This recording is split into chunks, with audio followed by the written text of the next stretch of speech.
तो चलिए आज देखिए हम लोग मैथ का क्रैश कोर्स का भाग 7 देख रहे हैं और भाग 7 में जो चैप्टर का डिस्कशन करने वाले हैं निर्देशांक ज्यामिति। ठीक है, निर्देशांक ज्यामिति से कौन कौन सी टाइप का प्रश्न रहता है, इसमें कौन कौन सी फार्मूला का यूज करेंगे हम लोग, आज इसी का डिस्कशन हम लोग करेंगे। तो पहला प्रश्न आप देखेंगे बाबू कि दूरी सूत्र के प्रयोग से दिखाएं कि बिंदु 4,3, 5,1 एवं 1,9 जो है संरेखी है। क्या संरेखी है?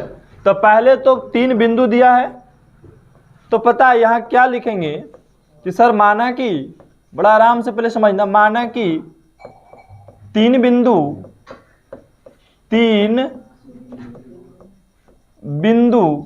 ए बी और तथा सी है। हो गया 3 बिंदु। अब 3 बिंदु हम मान लेते हैं, एक बिंदु यहाँ है, एक बिंदु यहाँ है और एक बिंदु, हाँ एक बिंदु का ए मानते हैं, दूसरा को बी मानते हैं और तीसरा को, और 3 बिंदु प्रश्न में दिया भी गया है बुआ। तो पहला बिंदु कितना है भाई 4,3 और दूसरा बिंदु कितना है 5,1 है सिर्फ। उसके बाद तीसरा बिंदु क्या है 1,9। यही 3 बिंदु है।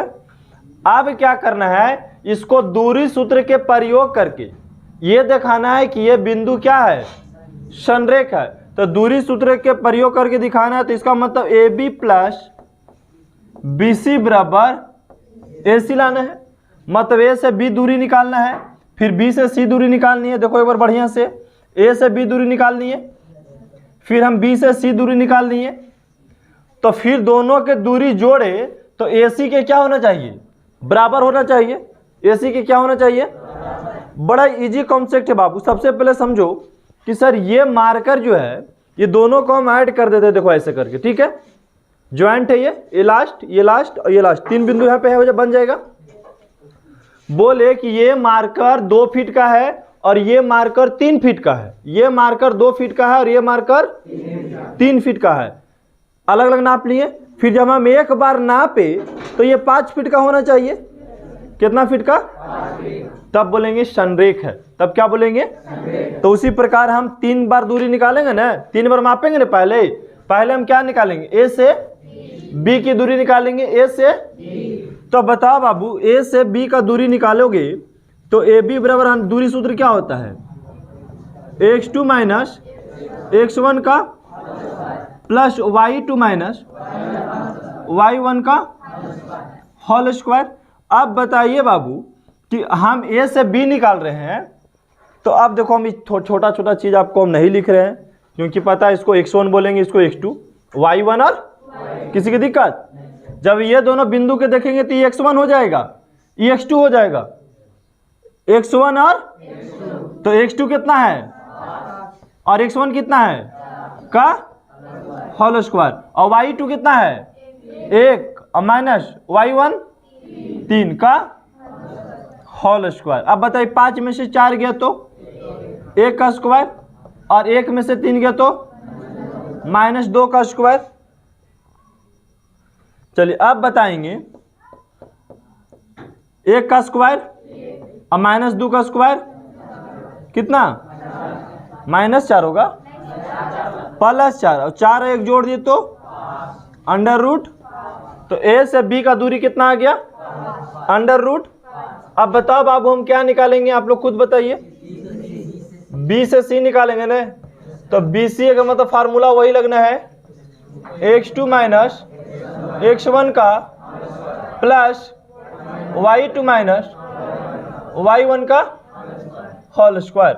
अब बताओ b से जब c निकाल रहे हैं बाबू, जब हम b से c निकाल रहे हैं तो भाई b से c निकाल रहे हैं, हो जाएगा x1 और ये हो जाएगा ये y1 और y2 हो जाएगा। बताओ अब x2 का मान कितना है 1 और x1 का मान 5 हो जाएगा, स्क्वायर है तो, प्लस y2 का मान 9 और y1 का मान 1 का होल स्क्वायर। अब बताइए 1 में से 5 चल गया बउआ तो -4 का स्क्वायर, और 9 में से 1 गया तो अब -4 का स्क्वायर कितना होगा 16 और 9 8 का स्क्वायर दोनों के जोड़ दिए तो कितना होगा 80 हो जाएगा। अब 80 का हम अगर वर्गमूल निकालना चाहे तो 4√5 हो जाएगा 4 अभी कैसे होता है ये समझिए। यहाँ पे कुछ मत करो बाबू, 80 के तोड़ेंगे ना तो ऐसे आएगा 2 गुने 2 गुने 2 गुने 2 गुने 5, ऐसे ना आएगा। तो जोड़ा लगता है ना वो बाहर निकल गया, तो 2 और 2 के जोड़ा लग गया, अंदर में 5 बच गया, 2 दूनी 4√5, ऐसे इसीलिए निकाले थे डायरेक्ट तोड़ करके। ठीक है, अब हम क्या निकालेंगे, हम AC निकालेंगे। क्या निकालेंगे A से C, तो दूरी सूत्र वही लगाना है x2 माइनस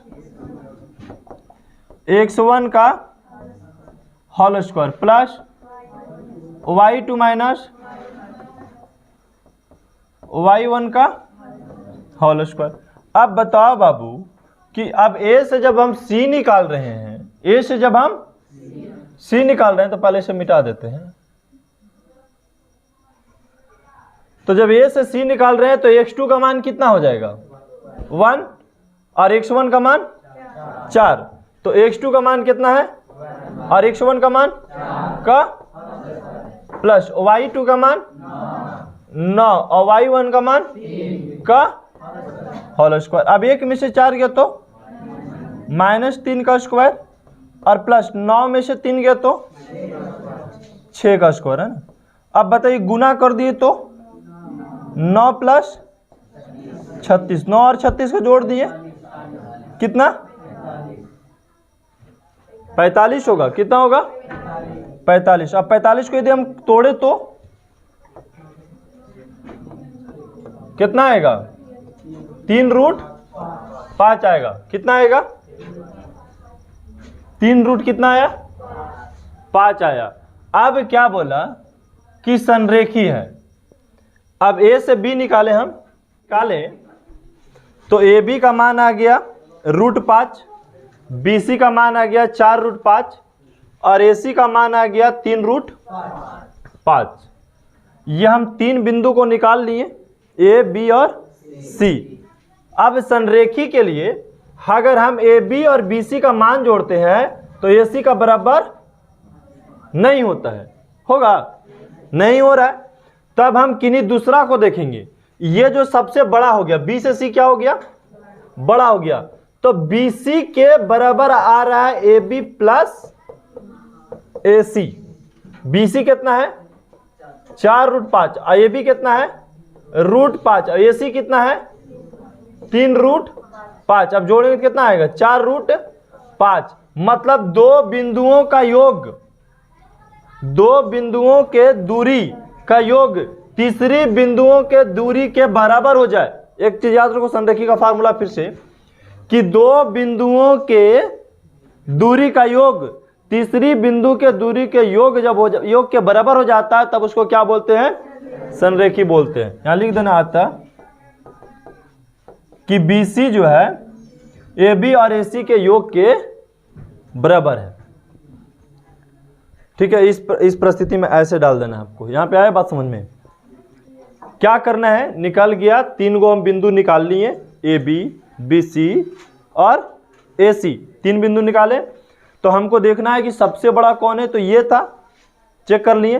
अब ये दोनों के जोड़ते हैं तो इसका योग के बराबर आता है कि नहीं आता है, तो देखिए आ गया। तो फिर आता है यहाँ नीचे क्या लिखेंगे कि दो बिंदुओं के दूरी का योग तीसरे बिंदुओं के दूरी के क्या है बराबर है, अतः यह बिंदु क्या है संरेख है। चलिए और संरेख से सवाल आपको उठाते हैं बाबू। और क्या है, कहता x के किसी मान के लिए बिंदु आपको दिया गया है, संरेख है। तीनों बिंदु दिया, क्या बोला संरेख है। तो सबसे पहले हम यहां पे क्या करेंगे,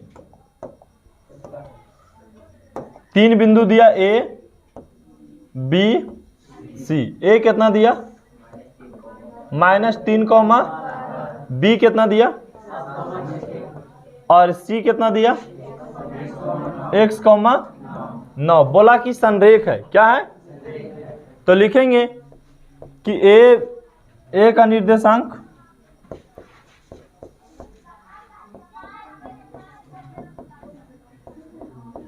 ए का निर्देशांक कितना दिया है बाबू? -3,12 दिया। फिर बताइए बी का निर्देशांक कितना है?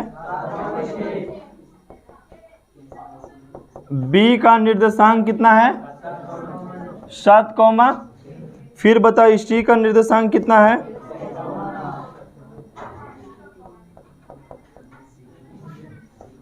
x, 9। x1 का मान, x2 का मान और x3 का मान। अब y1 का मान और y2 का मान और y3 का मान 9।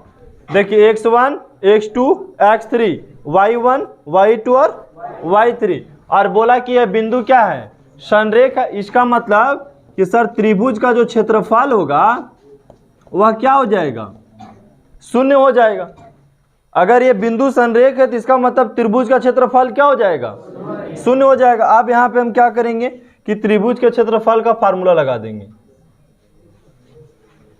तो त्रिभुज के क्षेत्रफल का फार्मूला होता है 1/2 √x1। कहाँ से शुरू करना है? y2 से, है ना? y2 से y3 प्लस x2, y3 से y1, x3, y1 से y2। हो गया कंप्लीट। चलिए अब देखेंगे यहाँ पे बाबू 1/2 x1 का मान। x1 का मान कितना है? -3। और y2 का मान कितना है? 6। y3 का मान कितना है? 9 प्लस x2 का मान कितना है?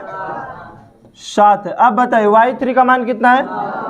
और y1 का मान 12 है। प्लस है तो प्लस दे दिए। x3 का मान कितना है? x। और y1 का मान 12 और y2 का मान 6। ब्रैकेट बंद और बराबर में क्या लिखेगा? काहे 0 लिखे? क्योंकि संरेख होता है तो त्रिभुज का क्षेत्रफल 0 होता है। चलो इधर बराबर नहीं देते हैं, ठीक है, हटा देते हैं।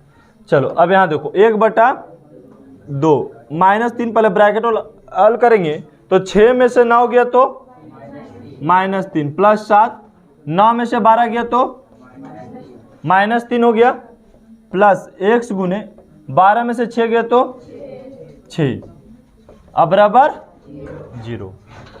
1/2 यहाँ गुना किया तो 3 तिया प्लस 9 हो जाएगा, यहाँ गुना किया तो 7 तिया -21 और प्लस 6x, अब बराबर में। अब 9 में से 21 गया तो बोलिए जल्दी कितना आएगा? -12 प्लस 6x। 9 में से 21 जाएगा, कितना बचेगा? चलिए 12 बचा, ठीक है।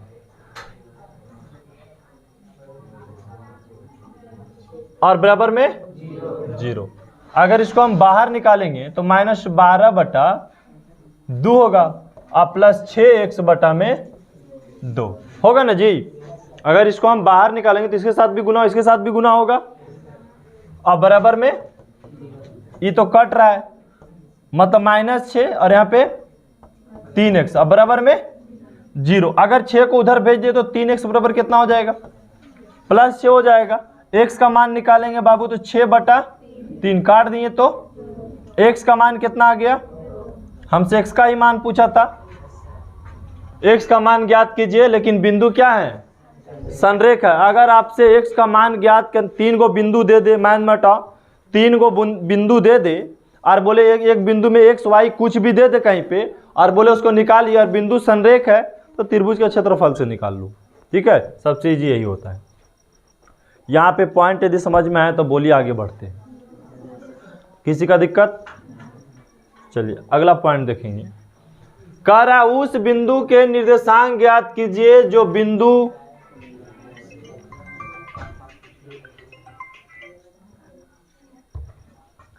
उस बिंदु के निर्देशांक ज्ञात कीजिए जो बिंदु -1,7 और 4,-3 को मिलाने वाला रेखाखंड 2:3 के अनुपात में क्या करता है? अंतः विभाजित। अब बताए थे अनुपात वाला, एगो अंतः विभाजित होता है, एगो बाह्य विभाजित होती है, तो दोनों को याद रखना है, अंतः और बाह्य दोनों। तो ये तो अंतः विभाजित है, ये तो इजी हो गया कि चलिए दो को बिंदु दिया, एक बिंदु ए मान लिया, दूसरा बिंदु को बी मान लिए, तो एक बिंदु कितना है? -1,7 और दूसरा बिंदु 4, को अंतः विभाजित, मतलब अंदर कहीं विभाजित कर रहा है, जिस बिंदु का क्या नाम धर दिए? सी। और कितना अनुपात कितना विभाजित कर रहा है? 2:3 में। किसी को दिक्कत? 2:3 में अंतः विभाजित कर रहा है। अंतः के मतलब अंदर और बाह्य के मतलब बाहर। अब यहां पे हमको क्या करना है? तो सबसे पहले लिख देना है कि सर ए का निर्देशांक दिया हुआ है, बाबू ध्यान दो, ठीक है। एक का निर्देशांक कितना है? -1,7 और बी का निर्देशांक कितना दिया हुआ है?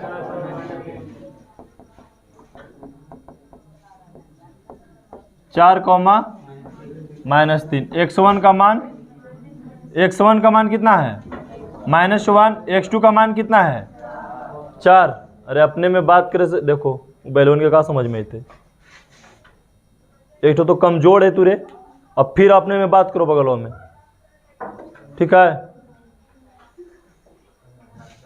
टीचर के काम क्या बाबू? समझा रहे हैं यहाँ पे, समझो। अब हर स्टूडेंट के चेहरा देख के एक बार एक क्वेश्चन बता के कौन कौन देखा तो समझ लिया ना। तो नहीं, टीचर से काम क्या कि भाई टॉपिक समझा रहा हूँ पे नहीं समझ में आ रहा, जो पूछ रहा है बताने का प्रयास कीजिए। अब हर बार हम चेक करेंगे तो पता है एक क्वेश्चन बताने में हमको 4 घंटा लगेगा, बाकी 10 क्वेश्चन बताने में 10 दिन लग सकता है, समझ गए। तो कोशिश करो कि यहाँ पे माइंड रखो बोर्ड पे, नहीं तो कुछ नहीं बुझाएगा, समझ गए ना।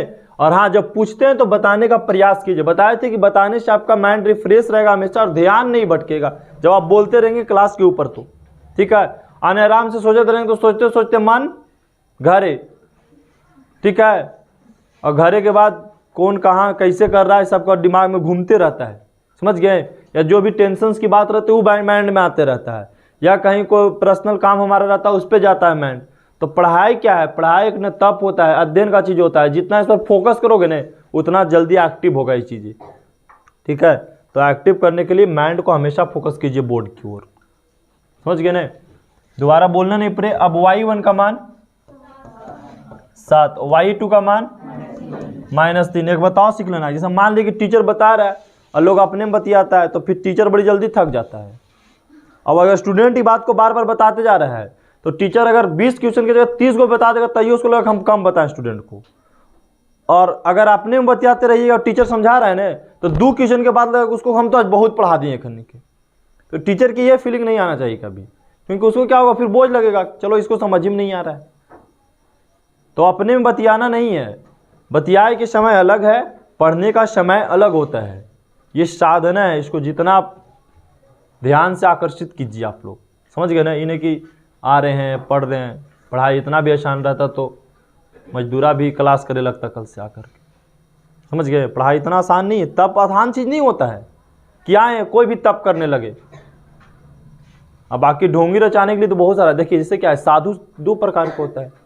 एगो तप करता है जिसको संपत्ति का कोई भी जरूरत ही नहीं उसका है, और एगो इसलिए उसमें आता है कि वैसे करके उस संपत्ति एकत्रित कर ले, ठीक है, तप के एक ढोंग रचा करके। तो ये होगा, एक कोई स्टूडेंट आया कि हम पढ़ करके बढ़िया रिजल्ट लाए, कोई आ रहा है चल पढ़ रहे हैं टाइम पास हो रहा है कम से कम, ठीक है। तो टाइम पास करना और अध्ययन करना दोनों में आसमान जमीन का फर्क होता है, ठीक है। आए टाइम पास करके चल दिए क्लास में आराम से सीधा से भी, तो उससे कुछ सीखेंगे आप नहीं बाबू। तो अब यहाँ देखेंगे m1 अब क्या है कि अनुपात देता है तो एक m मान लेते हैं, दूसरा के n मान लेते हैं, ठीक है। m और n मान लेते हैं, m और n या m1 m2 भी मान सकता है, n1 n2 k1 k2 कुछ भी मान लो, अनुपात ही तो मानना है। अगर m माने तो इसको m मान लिए, अगर तुम लोग को लग रहा है कि नहीं सर इसको m2 मान लीजिए, m2 भी मान सकते हैं, इसमें कोई, अगर इसको m1 मानिएगा इसको m2 मानिएगा, कोई दिक्कत है यहाँ पे? हो गया। किसी किसी में mn भी मान लिया जाता है। अब हमको क्या बोला कि ये c का निर्देशांक निकालना है हमको, है ना? यहाँ लिखेंगे c का निर्देशांक। तब अब c का निर्देशांक निकाल, अंतर विभाजन वाला सूत्र लगाना है। तो क्या होता है m1 into x2 plus m2 into बटा m1 प्लस m2 और m1 इंटू y2 और m2 into y1 plus m1 plus m2। अब ऊपर से मान रखिए, m1 का मान कितना है 2 और x2 का मान कितना है 4 और प्लस m2 का मान कितना है 3 और गुण x1 का मान कितना है -1 बटा 2 प्लस 3 मतलब m1 प्लस m2। अब बताइए m1 का मान कितना है 2 और y2 का मान और प्लस m2 का मान और m1 का मान अब बटा 2 प्लस 3 हो गया। अब देखिए यहाँ पे बना देते हैं, जगह नहीं है तो बाबू गुना करना है, पहले क्या करना है तो यहाँ गुना करेंगे तो 2 और 4 में गुना किए तो 8 और -1 और 3 में गुना किए तो अब बटा में 5। चलिए यहाँ आएंगे -3 और 2 में गुना किए तो 3 दूनी -6, 7 और 3 में गुना किए तो 21 अब बटा 3 और 2 जोड़े तो 5। अब देखो 8 में से 3 गए तो 5 बटा और ये 21 में से 6 गए तो कितना आया बटा में 5। अभी 5 से कटेगा तो ये का आएगा और ये 5 से कटेगा तो 3 आएगा। मतलब ये जो दोनों बिंदु है जो 2:3 में अंतर विभाजित करता है वो कितना पे करता है 1,3 पर। 1, कितना पे करता है 3 पे करता है। यही निकल गया। किसी को दिक्कत है यहाँ पे अंतर विभाजन में? चलिए अब हम लोग अगला प्रश्न की ओर चलते हैं। अगला प्रश्न क्या है, ये तो लगता है कि कई बार बोर्ड एग्जामिनेशन में पूछा भी है, जैसे आप देख सकते हैं यहाँ पे करा एक अक्ष पर उस बिंदु को ज्ञात कीजिए जो ए तथा बी शेष क्या है सम अदूरस्थ। सम दूरस्थ का मतलब क्या होता है सामान्य दूरी पर। क्या होता है बाबू सामान्य दूरी पे। एक अक्ष से समदूरस्थ बोल रहा है कि वाई अक्ष से समदूरस्थ बोल रहा है एक अक्ष से बोल रहा है। ये चीज माइंड में हटाना है। अगर एक अक्ष से समदूरस्थ बोल रहा है तो x, 0। अगर y अक्ष से समदूरस्थ बोल रहा है तो 0, y। एकदम माइंड में हटाओ। समदूरस्थ से प्रश्न दो को पूछता है, एक अक्ष और y अक्ष। अगर एक अक्ष बोला तो क्या लिखिएगा और y अक्ष बोला तो 0, y। तो एक अक्ष बोल रहा है तो क्या हम x, 0 मान ले? किसी का दिक्कत?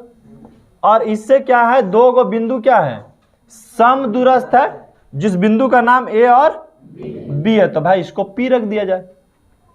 मतलब इससे ये दोनों क्या है समान दूरी पर क्या है दो गो बिंदु है। दो गो क्या है, a का नाम क्या है 2, -5 और b कितना है -2, 9 हो गया। ए और बी समदूरस्थ। इसका मतलब सर ए पी अब बराबर बी पी, ये दोनों आपस में क्या है बराबर है। तो चलो हम सबसे पहले ए से पी की दूरी निकाल लेते हैं। अगर ये दूरी और ये दूरी बराबर है तो ऐसा करते हम दूरी निकाल ही लेते हैं और देखते हैं दोनों के बराबर करके। तो हम जब दूरी निकालेंगे बाबू तो ए से पी के दूरी निकालेंगे तो भाई ए से पी का दूरी निकालिएगा तो फार्मूला तो यही होता है दूरी का। क्या होता है x2 माइनस x1 का plus y2 minus whole square. अब बताइए x2 का मान कितना है। अब इसमें देखो तो अब यहाँ पे आपको मानना हो कि x1 कौन है x2 कौन है। तो बोलेंगे देखो x1 है तो ये x2 है, ये y1 है तो ये y2 है।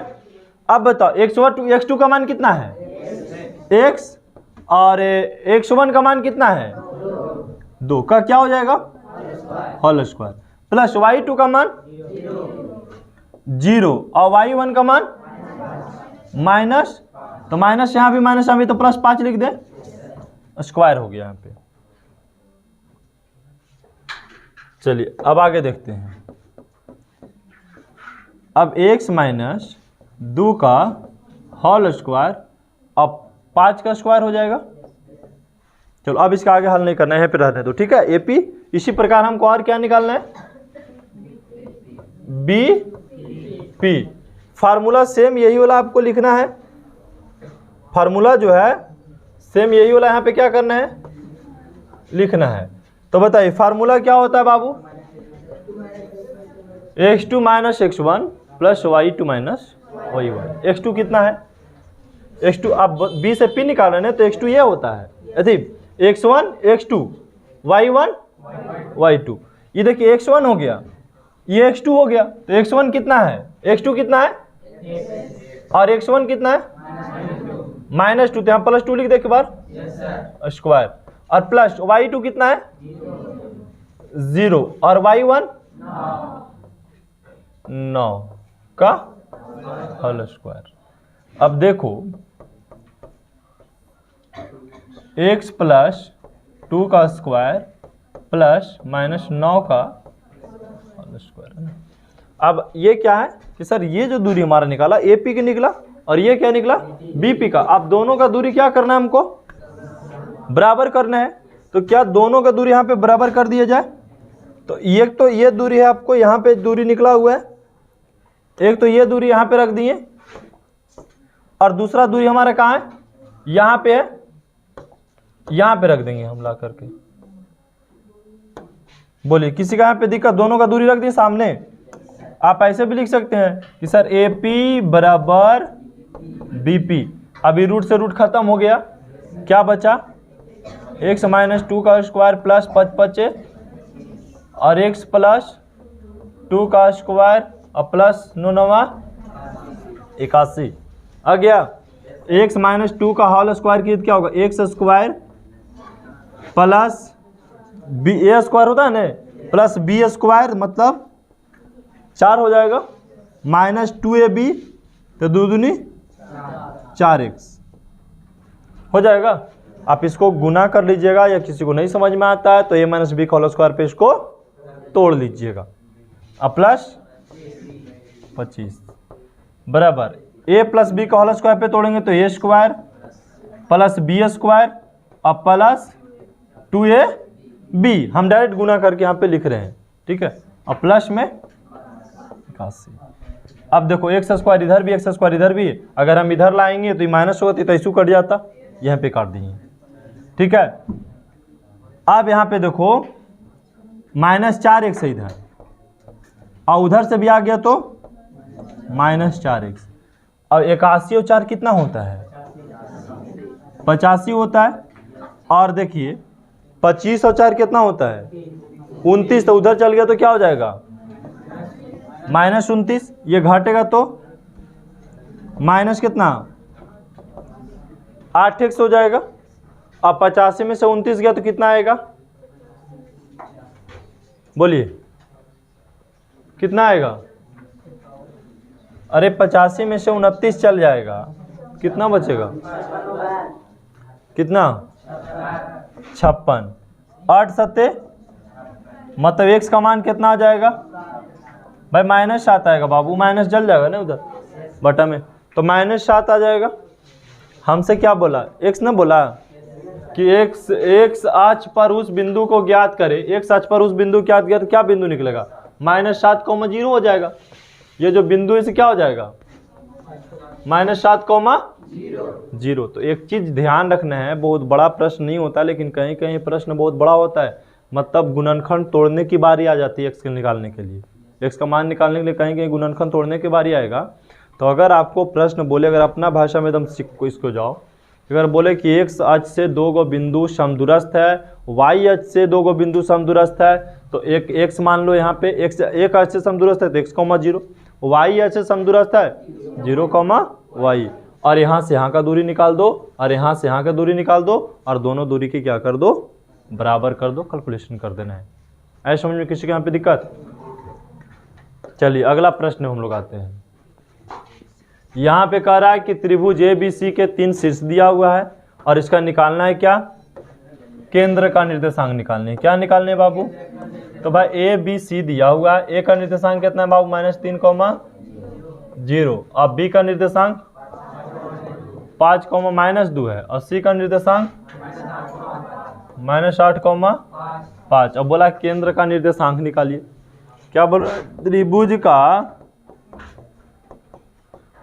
केंद्र का क्या निकालना है बाबू? तो फार्मूला क्या होता है, x1 प्लस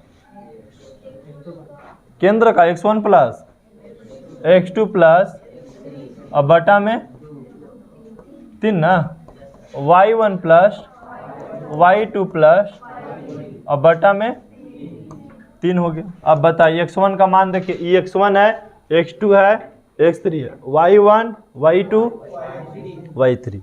तो x1 का मान और x2 का मान और x3 का मान -8 लिख दिए, बटा में 3 लिख दिए। अब y1 का मान 0 अब प्लस y2 का मान -2 और y3 का मान 5 और बटा में 3। यहाँ पे किसी का दिक्कत है तो बोलेंगे मान रखने में, बोलिए। अब बताओ बाबू, -3 है तो -3 प्लस 5 माइनस प्लस -8 बट्टा में 3। यहाँ देखो 0 है तो 0, यहाँ -2 प्लस 5 बट्टा में 3।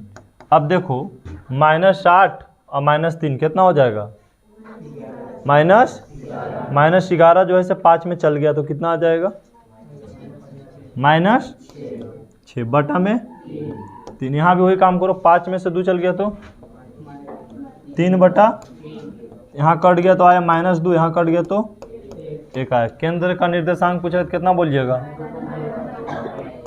-2, तो क्या त्रिभुज का केंद्र का निर्देशांक यदि आ जाए तो किसी का दिक्कत, बोलो।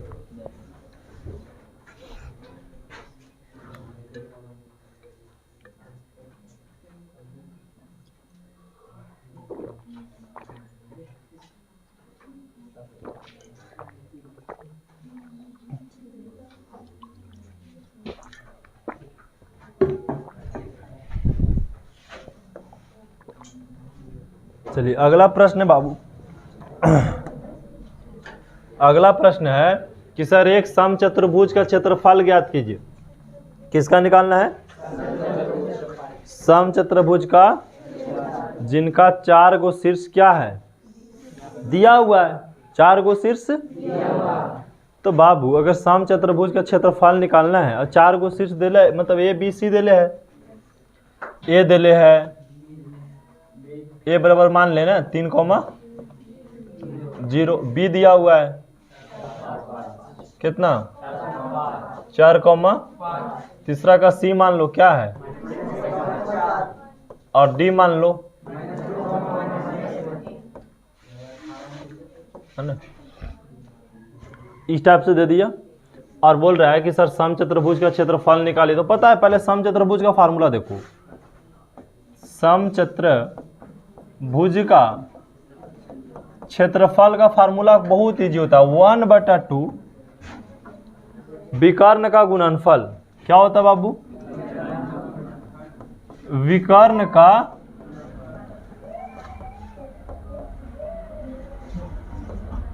तो क्या हम इसमें निकालेंगे, क्या निकालेंगे हम भाई, विकर्ण का गुणनफल बोला न है, तो हम विकर्ण निकाल लेंगे।